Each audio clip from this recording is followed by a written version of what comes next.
ഒരു ഉസ്താദിനെ ഒരു മഹല്ലത്തെ ഒരു കുടുംബം ഒരു ഭാര്യയും ഭർത്താവും താമസിക്കുന്ന ഒരു വീട്ടിലേക്ക് ഒരു നോമ്പ് തുറക്കാൻ വേണ്ടി വിളിക്കുകയാണ്. അങ്ങനെ നോമ്പ് തുറക്കാൻ വേണ്ടി വിളിച്ചു. ഭക്ഷണമൊക്കെ കഴിച്ച് അയാൾ തിരിച്ചു പോയതിന് ശേഷമാണ് അവരിങ്ങനെ മേശപ്പുറത്ത് ഒരു 2000 രൂപയുടെ ഒരു നോട്ട് ഇങ്ങനെ വെച്ചിട്ടുണ്ടായി. അപ്പോ ആ ഭാര്യയും ഭർത്താവും അയ്യോ ആ നോട്ട് കാണുന്നില്ലല്ലോ. അവരവിടെയൊക്കെ തെരഞ്ഞിട്ട് അവർ തീരുമാനിച്ചു, അതെ ഇത് ഉസ്താദ് മോഷ്ടിച്ചു കൊണ്ടുപോയിട്ടുണ്ട്. എങ്ങനെ അത് ഉസ്താദിനോട് പറയും?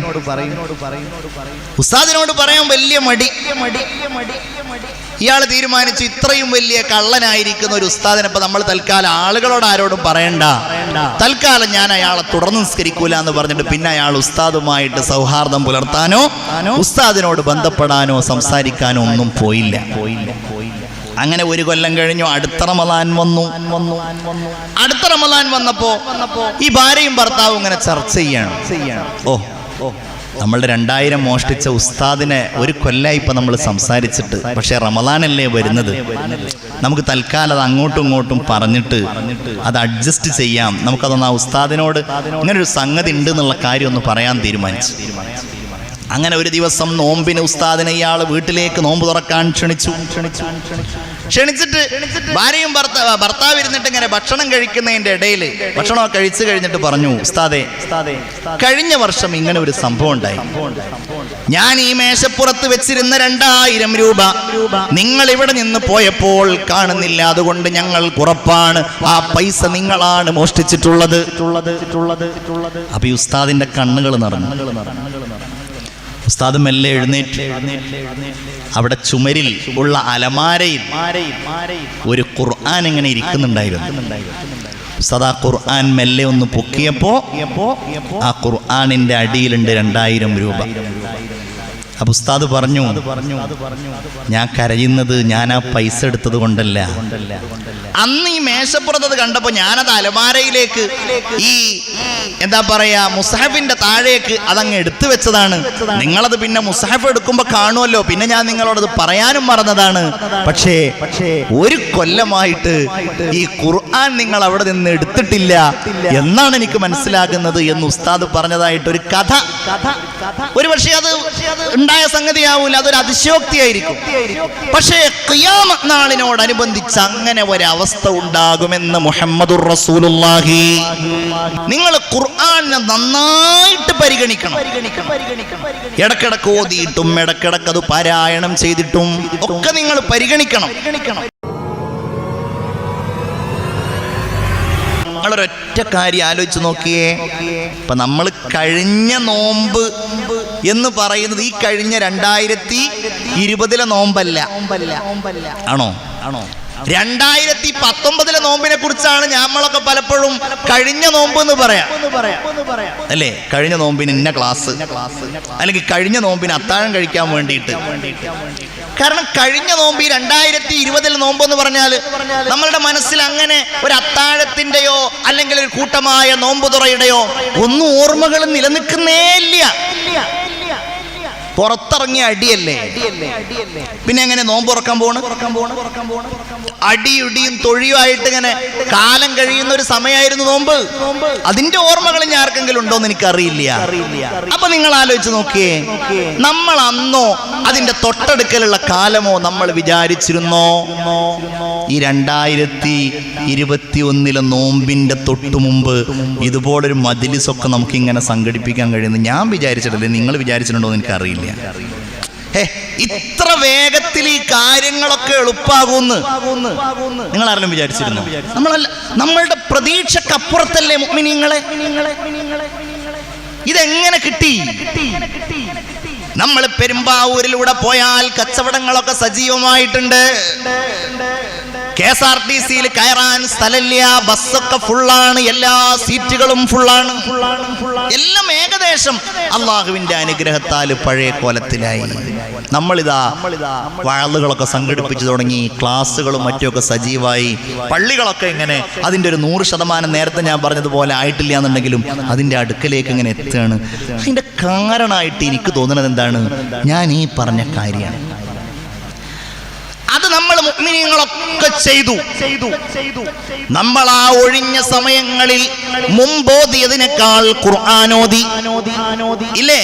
വീട്ടിൽ നമ്മളൊക്കെ ഫ്രീ ആയിരുന്നു, ഖുർആൻ കുറെ ഓതി.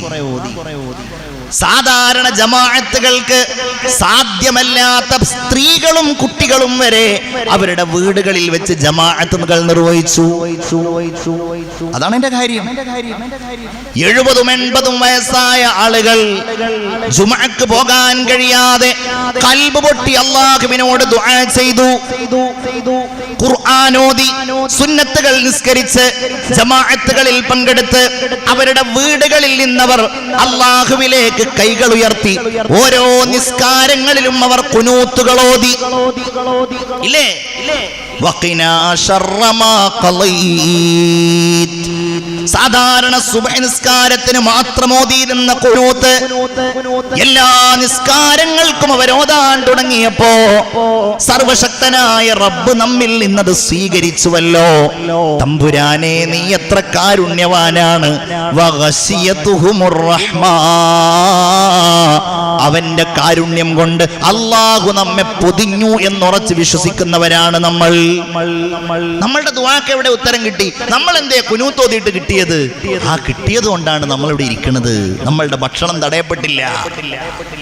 നമുക്ക് അല്ലാഹു ഒരു പരീക്ഷണം നൽകിയ ആ പരീക്ഷണത്തെ നമ്മുടെ ഈമാൻ കൊണ്ടും ദുആകൾ കൊണ്ടും തഖ്വകൾ കൊണ്ടും നമ്മൾ അതിജയിച്ചതിന്റെ ആ ഗുണമാണ് മുഅ്മിനീങ്ങളെ നമ്മൾ ഇന്ന് അനുഭവിച്ചു കൊണ്ടിരിക്കുന്നത്.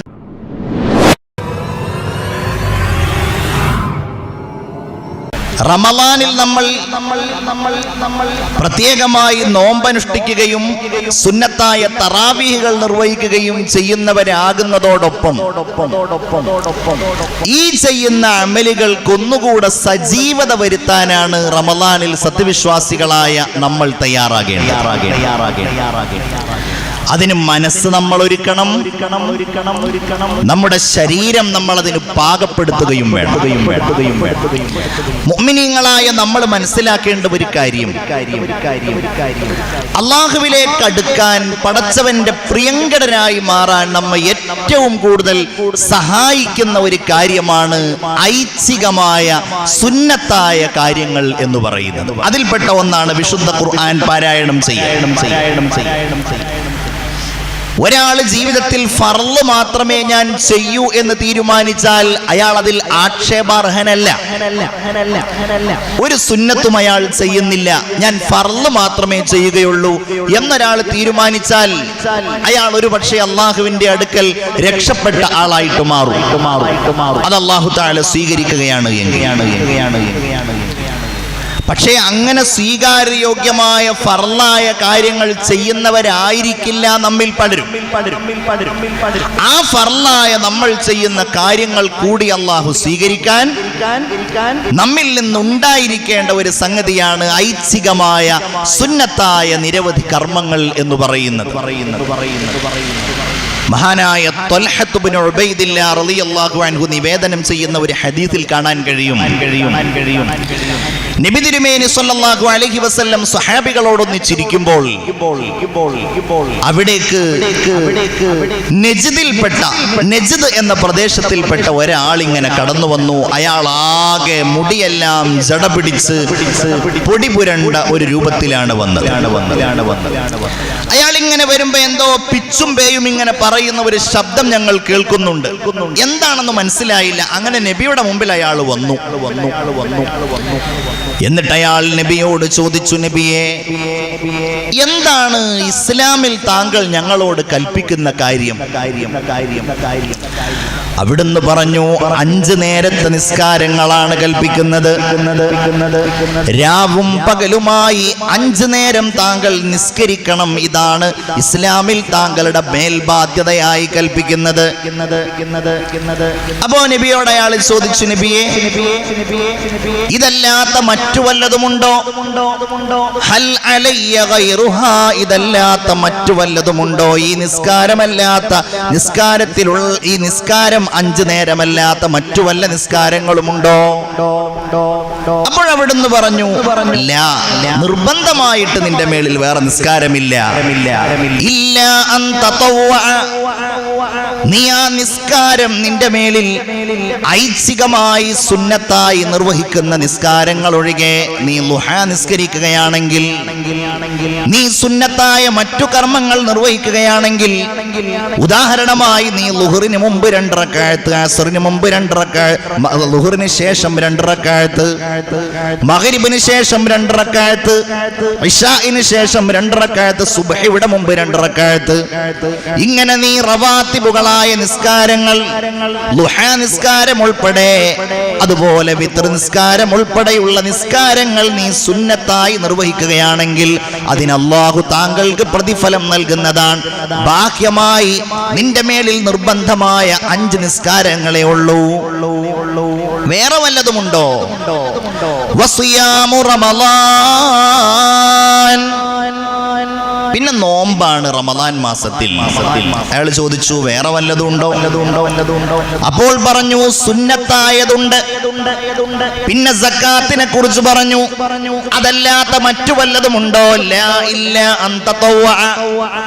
നീ നിന്റെ വകയായി ദാനം ചെയ്യുകയാണെങ്കിൽ, ധർമ്മം ചെയ്യുകയാണെങ്കിൽ അതിന് അല്ലാഹു നിനക്ക് കൂലി തരും എന്ന് പറഞ്ഞിട്ട് ഇസ്ലാമിന്റെ നിർബന്ധമായ ബാധ്യതകൾ അയാളുടെ മുമ്പിൽ അങ്ങനെ അവതരിപ്പിച്ചു കൊടുത്തപ്പോൾ അയാൾ ഇങ്ങനെ പറഞ്ഞു പോകുകയാണ്, ലാ അസീദു വലാ അൻഖുസു മിൻ ദാലിക ശൈആ, ഈ നിർബന്ധമായതിൽ നിന്ന് ഞാൻ ഒരു കുറവും വരുത്തുകയില്ല, ഇതിൽ നിന്ന് ഞാൻ ഒന്നും കൂടുതലായിട്ട് ചെയ്യുകയുമില്ല.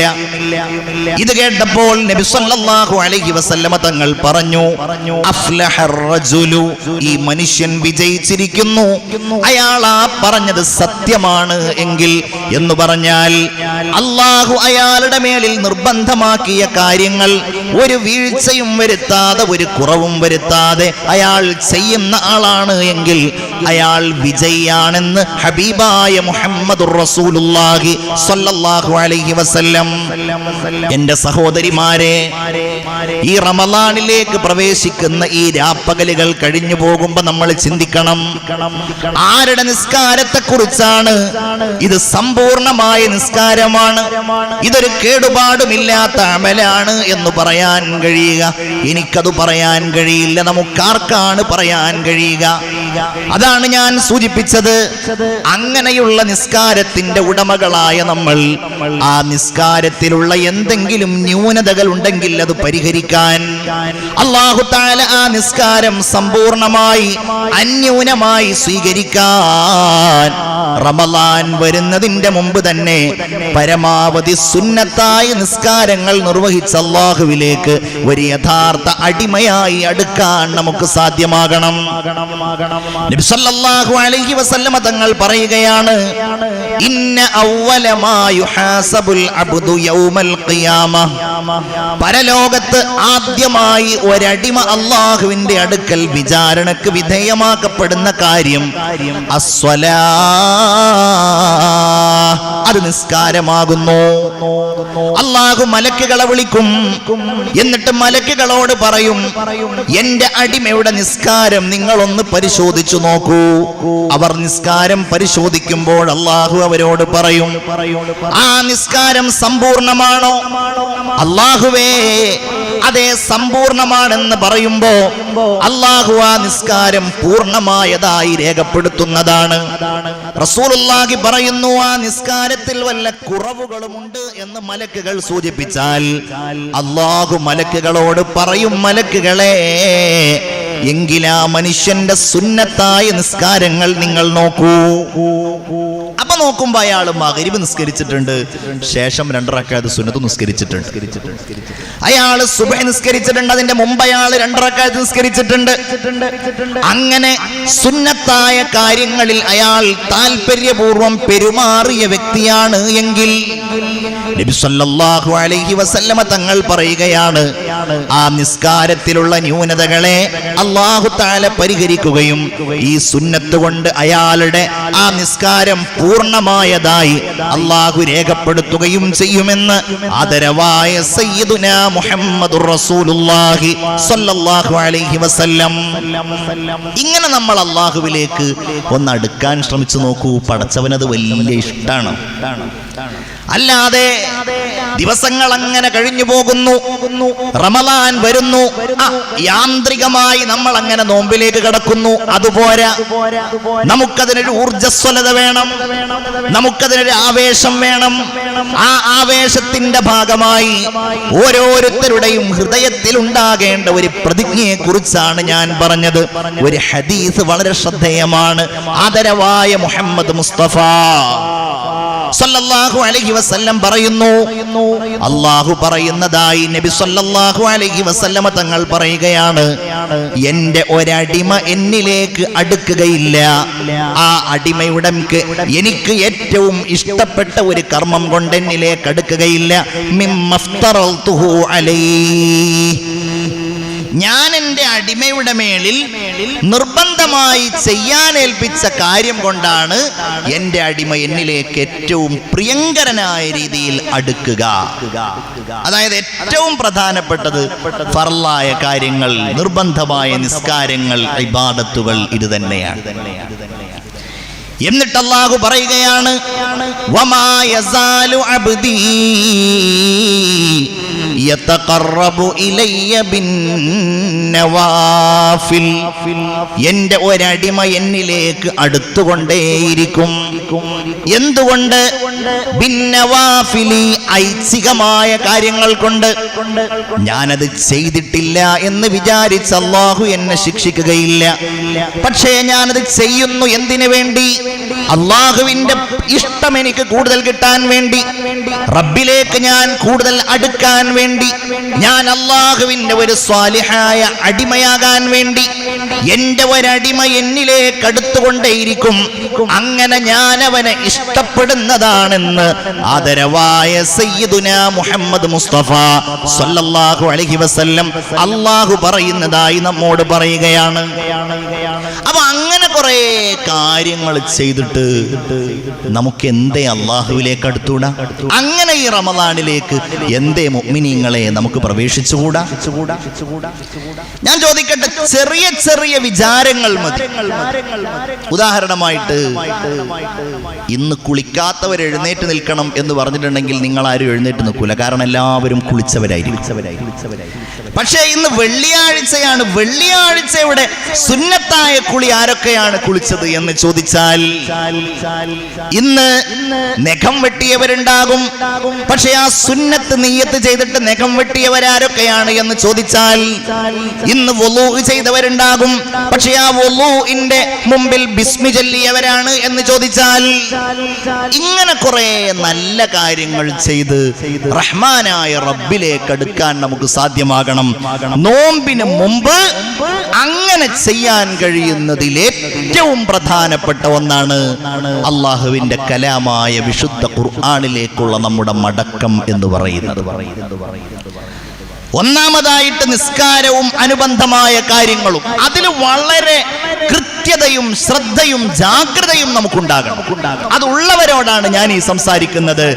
രണ്ടാമതായി, റമദാനിലേക്ക് പ്രവേശിക്കുന്നതിന് മുമ്പ് നമുക്കുണ്ടാകേണ്ട ഒരു കാര്യമാണ്, നമ്മളൊക്കെ നന്നായിട്ട് ഖുർആൻ ഓതുന്നവരാവും.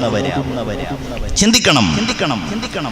ഖുർആൻ പഠിക്കുന്നവരാകണം, ഖുർആനിനെ സ്നേഹിക്കുന്നവരാകണം, ഖുർആനിനെ ഗവേഷണം നടത്തുന്നവരാകണം, ഖുർആനിനെ പ്രചരിപ്പിക്കുന്നവരാകണം.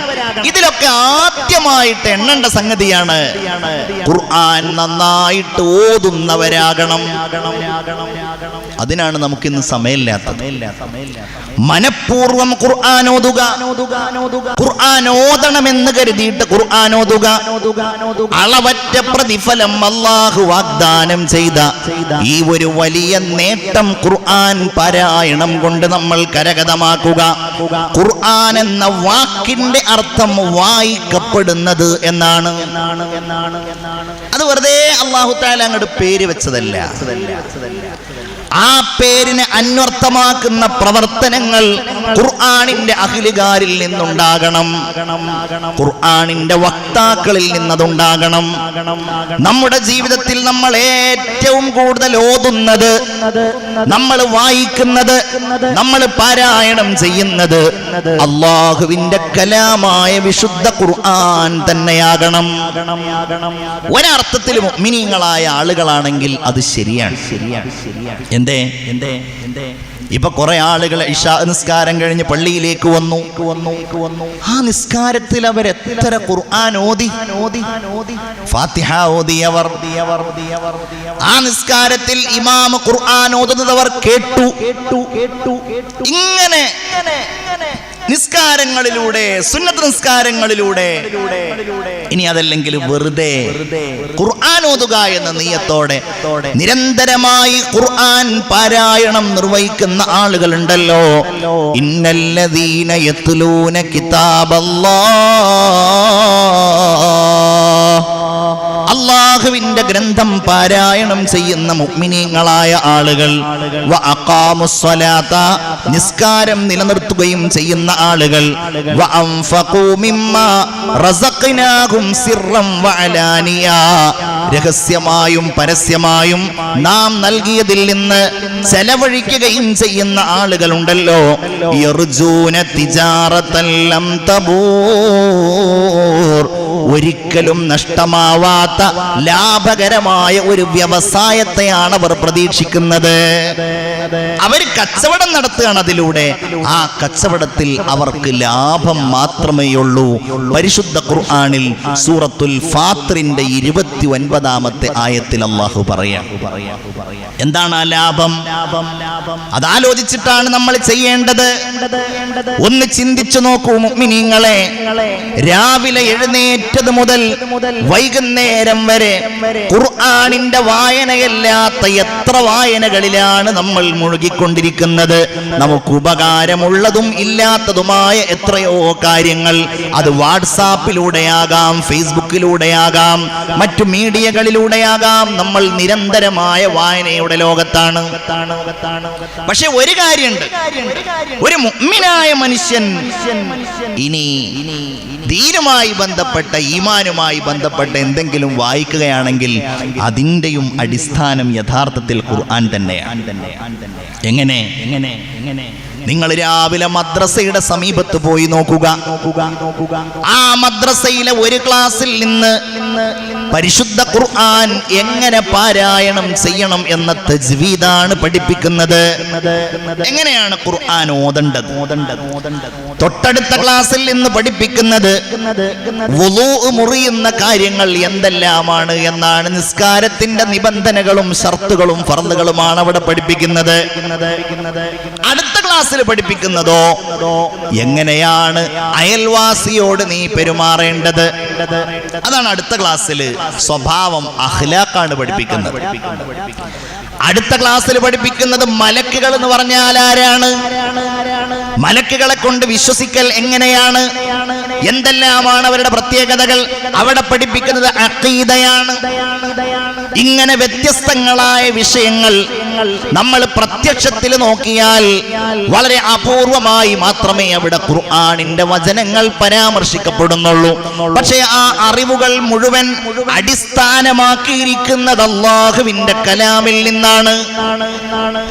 ആ വിജ്ഞാനങ്ങൾ, ആ ജ്ഞാനങ്ങൾ അതിന് സമാനമായ രീതിയിൽ അറിയുകയും പഠിക്കുകയും വായിക്കുകയും ചെയ്യുമ്പോൾ അവരെല്ലാവരും വിശുദ്ധമായ ഖുർആനുമായി ബന്ധപ്പെടുന്നവരാണ്.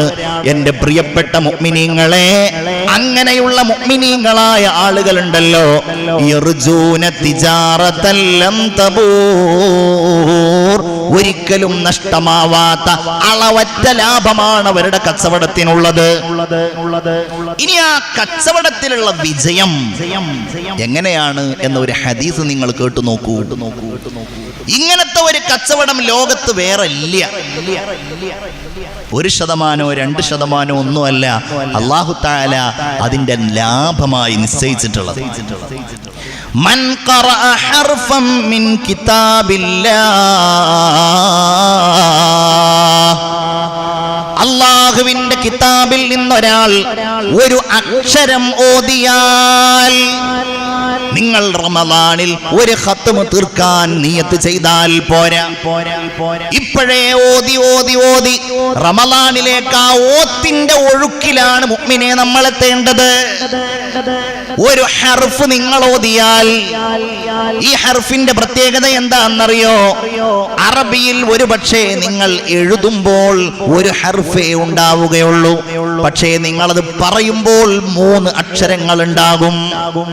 നമ്മൾ മലയാളത്തില് അല്ലെങ്കിൽ ഇംഗ്ലീഷില് സ്വരങ്ങൾ, വ്യഞ്ജനങ്ങൾ എന്നൊക്കെ പറയുന്നത് പോലെ ചില അക്ഷരങ്ങൾ ഉച്ചരിക്കുമ്പോ അലിഫ് എന്നെഴുതിയാൽ ഒരു ഹർഫാണ്, പക്ഷെ അത് പറയുമ്പോൾ 3 അക്ഷരങ്ങളാണ്. ആരെങ്കിലും ഒരു ഹർഫ് ഓതിയാൽ അലിഫ് എന്നോതുമ്പോ 3 ഹർഫുകളാണ് ഓതുന്നത്. ഹബീബായ റസൂലുള്ള പറയുകയാണ് സല്ലല്ലാഹു അലൈഹി വസല്ലം, ഫലഹു ബിഹി ഹസന, അതിന് പകരമായി അല്ലാഹു അവന് ഒരു നന്മ നൽകും. ഇനി കേട്ടോളൂ, ഒരു നന്മയല്ല, പക്ഷെ അതവന് കിട്ടുമ്പോൾ വൽ ഹസനതു ബിഅശ്രി അംസാലിഹാ, ആ നന്മ അവന് കിട്ടുമ്പോൾ അതിന്റെ 10 ഇരട്ടിയായിട്ടാണ് അവന് കിട്ടുന്നത് എന്ന് ആദരവായ സയ്യിദുനാ മുഹമ്മദ് മുസ്തഫ സല്ലല്ലാഹു അലൈഹി വസല്ലം. ചിന്തിച്ചു നോക്കിയേ, ഇത് തന്നെയല്ലേ ദുനിയാവിലെ ഏറ്റവും വലിയ കച്ചവടം എന്ന് പറഞ്ഞാൽ? ദുനിയാവിൽ നമ്മൾ ഇങ്ങനെ ഖുർആനോത്തുമായി നടക്കുമ്പോ അത് പാരായണം ചെയ്യുന്നവർക്ക് കിട്ടുന്ന അളവറ്റ ഭൗതികമായ അനുഗ്രഹങ്ങൾ വളരെ വലുതാണ്. അൽ ഖുർആനു മഅ്ദബത്തുല്ലാഹ്, അല്ലാഹു നൽകുന്ന സൽക്കാരമാണ് ഖുർആൻ എന്ന് മുഹമ്മദുർ റസൂലുള്ളാഹി സ്വല്ലല്ലാഹു അലൈഹി വസല്ലം. പടച്ചോന്റെ സൽക്കാരം നമ്മൾ ഒഴിവാക്കിയിട്ട് എങ്ങനെയാണ് മറ്റു സൽക്കാരങ്ങളിലേക്ക് പോകുക? അതുകൊണ്ടാണ് ഏറ്റവും പ്രാധാന്യപൂർവം, നിർബന്ധപൂർവം നമ്മൾ ഓതേണ്ടത് അല്ലാഹുവിന്റെ കലാമാണ്. അത് നമ്മൾ ഓതിക്കഴിഞ്ഞാൽ നമ്മളുടെ എല്ലാ പ്രശ്നവും പരിഹരിക്കപ്പെടുന്നതാണ്. എന്തുകൊണ്ടെന്നാൽ ഹബീബായ മുഹമ്മദ് മുസ്തഫ സല്ലല്ലാഹു അലൈഹി വസല്ലം തങ്ങൾ പറയുന്നുണ്ട്, ഏതെങ്കിലും ഒരു വിഭാഗം ആളുകൾ അല്ലാഹുവിന്റെ ഭവനങ്ങളിൽപ്പെട്ട ഒരു ഭവനത്തിൽ വെച്ച് ഖുർആൻ ഓതിയാൽ, അത് അല്ലാഹുവിന്റെ ഭവനം തന്നെ ആയിക്കൊള്ളണമെന്നില്ല, ഏതെങ്കിലും ഒരു സ്ഥലത്ത് വെച്ച് ഒരു വിഭാഗം ആളുകൾ ഖുർആൻ ഓതിയാൽ അതെങ്ങനെ വീട്ടിൽ നടക്കും. പുരുഷന്മാരെ സംബന്ധിച്ചിടത്തോളം അവർക്ക് അല്ലാഹു തആല ഏറ്റവും കൂടുതൽ കൂലി നൽകുന്ന, ഖുർആൻ ഓതിയാൽ കൂലി നൽകുന്ന ഇടം എന്ന് പറയുന്നത് അല്ലാഹുവിന്റെ പള്ളികളാണ്. അല്ലാഹു നമുക്കതിന് തൗഫീഖ് നൽകട്ടെ. ആമീൻ പറഞ്ഞോളൂ. അല്ലാഹു തൗഫീഖ് നൽകട്ടെ. ഞാനൊക്കെ ഇങ്ങനെ ചില സന്ദർഭങ്ങളിൽ എവിടേക്കെങ്കിലുമൊക്കെ യാത്ര ചെയ്യുമ്പോൾ മഗ്രിബ് നിസ്കരിക്കാനൊക്കെ ചിലപ്പോൾ 10 മിനിറ്റൊക്കെ വൈകി കയറുകയാണെങ്കിൽ നമ്മൾ ആ കാഴ്ച കാണും. ചില പള്ളികളിൽ ഉണ്ടാകും 2-3 ആളുകൾ. നമ്മളുടെ ഈ പള്ളികളിലൊക്കെ നിങ്ങളും കണ്ടിട്ടുണ്ടാവും. എല്ലാവരും മഗ്രിബ് കഴിഞ്ഞ് അവരുടെ വീട്ടിലേക്ക് പോയിട്ടുണ്ടാകും. 2-3 ആളുകൾ ആ പള്ളിയിൽ ഇരുന്ന് ഇങ്ങനെ ഖുർആൻ ഓതുന്നുണ്ടാവും. വലിയ കൂലിയാണ് പള്ളിയിൽ ഇരുന്ന് ഖുർആൻ ഓതുന്നത്.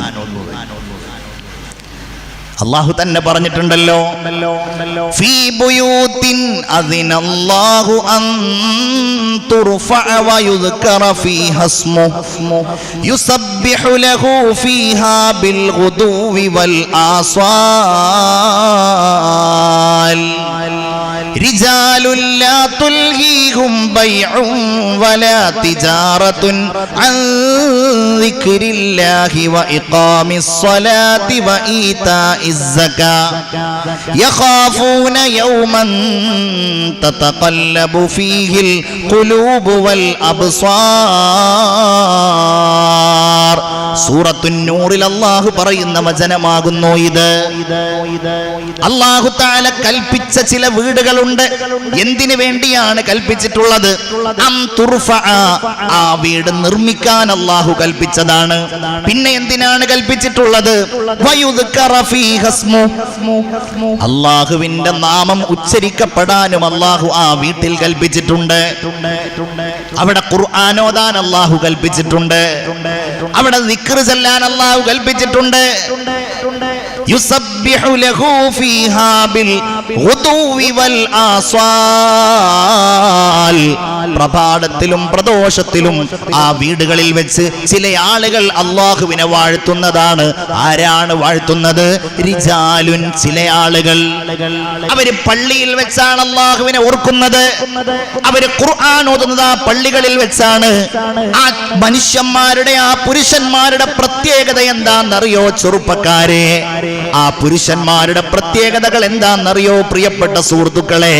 ലാ തുൽഹീഹിം തിജാറത്തും വലാ ബൈഉൻ, അവരുടെ കച്ചവടമോ അവരുടെ വ്യവസായമോ ഒന്നും അവരെ അശ്രദ്ധരാക്കുകയില്ല. അൻ ദിക്രില്ലാ, അല്ലാഹുവിന്റെ സ്മരണയെ തൊട്ട്. ഞാൻ നിസ്കാരം ഒഴിവാക്കിയാൽ, നിസ്കരിക്കാൻ വന്നാൽ എന്റെ കച്ചവടം പൊളിഞ്ഞു പോകും. ഞാൻ ഇപ്പൊ ഇവിടെ ഇരുന്ന് ഖുർആൻ ഓതിയാൽ എന്റെ എല്ലാം നശിച്ചു പോകും എന്നവർ ചിന്തിക്കുകയില്ല. നമുക്കൊക്കെ ഇന്ന് വലിയ തിരക്കുകളാണല്ലോ, ഭയങ്കര ബിസിയാണല്ലോ. എന്താണ് ജമാഅത്തിന് വരാത്തത്? തിരക്കാണ്. എന്താണ് ഖുർആൻ ഓതാത്തത്? തിരക്കാണ്, സമയമില്ല. എന്നാൽ സമയം കണ്ടെത്താൻ നമ്മൾ തീരുമാനിച്ചാൽ നമ്മെപ്പോലെ സമയം കിട്ടുന്ന മറ്റൊരാളും ഉണ്ടാവുകയില്ല. നമ്മൾ പ്രാധാന്യപൂർവം കാണാത്തത് കൊണ്ടാണത്. അല്ലാഹുവിന്റെ സ്മരണയെ തൊട്ടോ, നിസ്കാരം നിലനിർത്തുന്നതിനെ തൊട്ടോ, സക്കാത്ത് കൊടുക്കുന്നതിനെ തൊട്ടോ ഒരിക്കലും അശ്രദ്ധരാകാത്ത പുരുഷന്മാരാണ് ആ വീടുകളിൽ വെച്ച്, അല്ലാഹുവിന്റെ ഭവനങ്ങളിൽ വെച്ച് പരിശുദ്ധ ഖുർആൻ പാരായണം ചെയ്യുന്ന ആളുകൾ. അല്ലാഹു നമുക്കതിന് തൗഫീഖ് നൽകട്ടെ.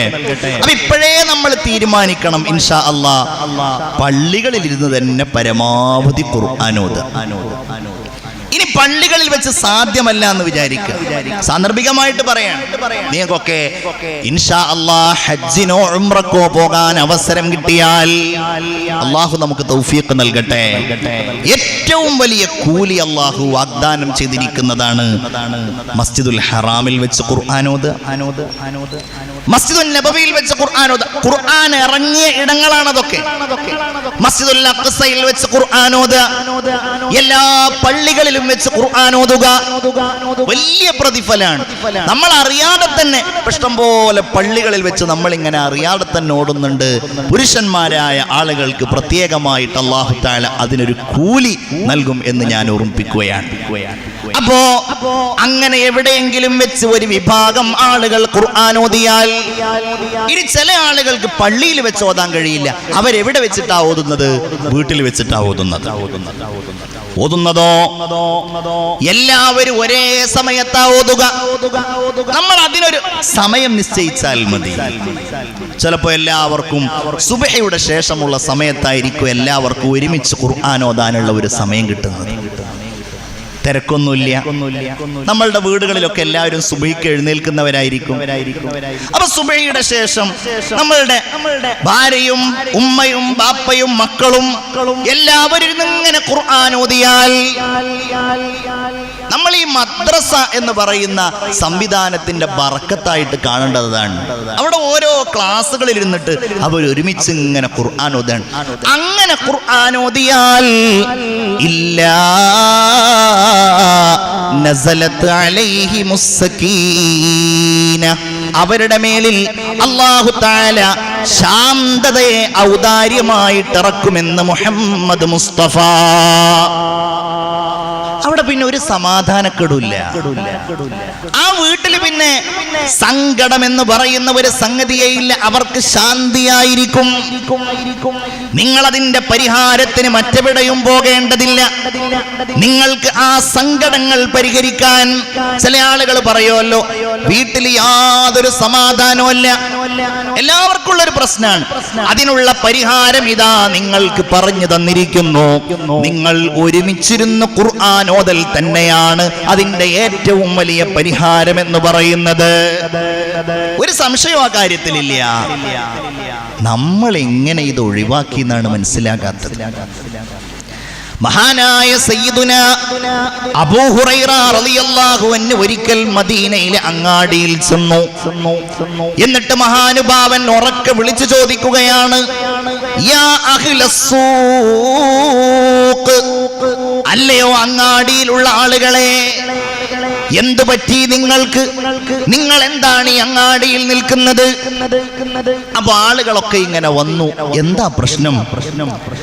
അബൂ ഹുറൈറ ചോദിച്ചു, നിങ്ങൾ അറിഞ്ഞില്ലേ മീറാസു റസൂലില്ലാഹി സ്വല്ലല്ലാഹു അലൈഹി വസല്ലം യുഖ്സം, നബിയുടെ അനന്തര സ്വത്ത് വിഭജിക്കപ്പെടുന്നുണ്ട്, വിതരണം ചെയ്യപ്പെടുന്നുണ്ട്. ആ വിവരം നിങ്ങൾ അറിഞ്ഞില്ലേ എന്ന് ചോദിച്ചു. പൈസ കൊടുക്കുന്നുണ്ട് എന്ന് കേട്ടാൽ പൈസയൊന്നും ആവണമെന്നില്ല, അവിടെ വെറുതെ ബിരിയാണി കൊടുക്കുന്നുണ്ടെന്ന് കേട്ടാൽ ഓടിപ്പോകുന്നവരല്ലേ മനുഷ്യന്മാര്. എല്ലാവരും ഇങ്ങനെ ആകെ അത്ഭുതപ്പെട്ടു. അങ്ങനെയുണ്ടോ? എങ്കിലും ആ കച്ചവടം ബഹളമൊക്കെ അത് കഴിഞ്ഞിട്ട് മതി. സാധനങ്ങളൊക്കെ താഴേക്കിട്ടിട്ട് അവർ വേഗം പള്ളിയിലേക്ക് പോയി. പള്ളിയിൽ പോയിട്ട് കുറച്ചു കഴിഞ്ഞപ്പോൾ അവർ തിരിച്ചു വന്നു. അബൂ ഹുറൈറയുടെ ചുറ്റും അവർ കൂടി. എന്നിട്ട് അവർ ചോദിച്ചു, അബൂ ഹുറൈറ, താങ്കൾ എന്താണ് പറഞ്ഞത്? ഞങ്ങൾ പള്ളിയിൽ അങ്ങനെ വിതരണം ചെയ്യുന്നതൊന്നും കണ്ടില്ലല്ലോ. അബൂ ഹുറൈറ ചോദിച്ചു, നിങ്ങൾ എന്താണ് പള്ളിയിൽ കണ്ടത്? അവിടുന്ന് പറഞ്ഞു, ആ ആളുകൾ പറഞ്ഞു, റഅയ്നാ ഖൗമൻ യഖറഊനൽ ഖുർആൻ, ഞങ്ങൾ അവിടെ ചെന്നപ്പോൾ കുറച്ചാളുകൾ ഇരുന്ന് ഖുർആൻ ഓതുന്നതായി കണ്ടു. വേറെ ചില ആളുകൾ ഹലാലിനെയും ഹറാമിനെയും കുറിച്ച് സംസാരിക്കുന്നത് ഞങ്ങൾ കണ്ടു. വേറെ ചില ആളുകൾ അങ്ങനെ പരസ്പരം ഖുർആൻ പഠിക്കുന്നതും പഠിപ്പിക്കുന്നതും ഞങ്ങൾ കണ്ടു. അബൂ ഹുറൈറ റളിയല്ലാഹു അൻഹു ചോദിച്ചു, നിങ്ങൾ ഈ പറഞ്ഞ സംഗതിയൊക്കെ കണ്ടോ? അതെ, ഞങ്ങൾ കണ്ടു. എങ്കിൽ